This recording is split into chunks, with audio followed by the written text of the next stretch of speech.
Greetings, Pastor Michael with you for today's Life's Lesson Devotional. This is actually a rather several day life lesson, something the Lord has been teaching me. Let me say this and I'll tell you how I got there.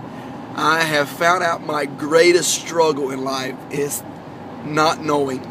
I struggle majorly with not knowing. I'm almost obsessed with knowing how to be better or do something better, knowing how things are going, knowing what people are thinking. Just the what they call it, a gap in knowledge. I am, for the past several years of my life, I've been dying to fill that gap, and that's where I struggle the most. Anyway, let me say this, where the Lord has really helped me.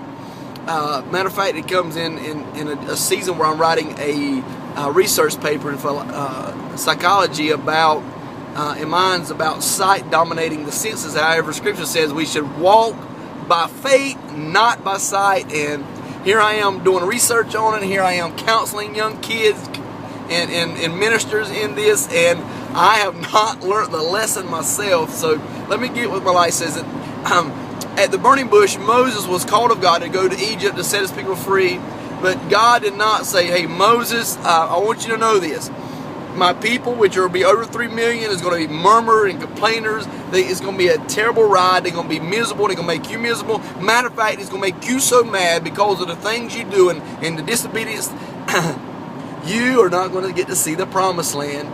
And you have to deal with that for 40 years. I'm thinking Moses was probably been like, nah, find somebody else, Lord. Thank you for thinking of me, but I'll take the next one. You know, I'll pass on this one. Well, if God done that in life, and if God looked at us and gave us the full picture and the full magnitude of what we was going to be and what we was going to do, it'll scare us to death. Some of the journey we'll be on, we're like, nah, I skip out on that.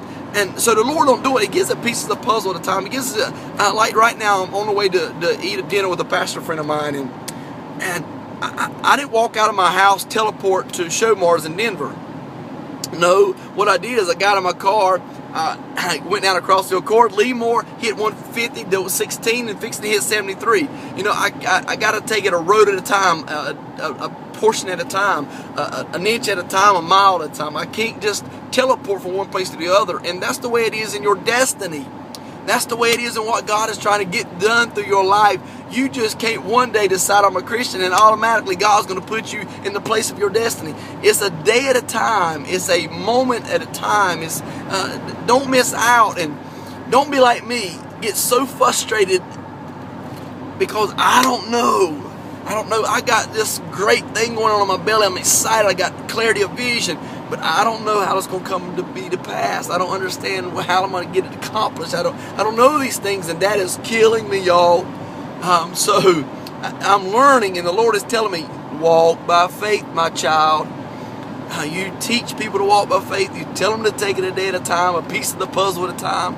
Son, it's your turn to do the same thing. Practice what you preach. So men and women of God, I encourage you, take it a day at a time. Don't get ahead of yourself. Walk by faith and not by sight. God has got a plan over your life, but take it in a season at a time. Take it a day at a time. Take it a moment at a time. Just trust the Lord on the unknown situation, the things you don't know. God is already went before you. He said, I am your forerunner. Means He has prepared the steps of the righteous are ordered of the Lord. Accept a call in your life to be a follower of Christ, follow in His footsteps, and be blessed. God bless you. Tomorrow's Easter. See you at church, Lakeside. Pack the park out, Beatty's Ford Park. 11 o'clock Easter service. Love you. Appreciate y'all. See you soon.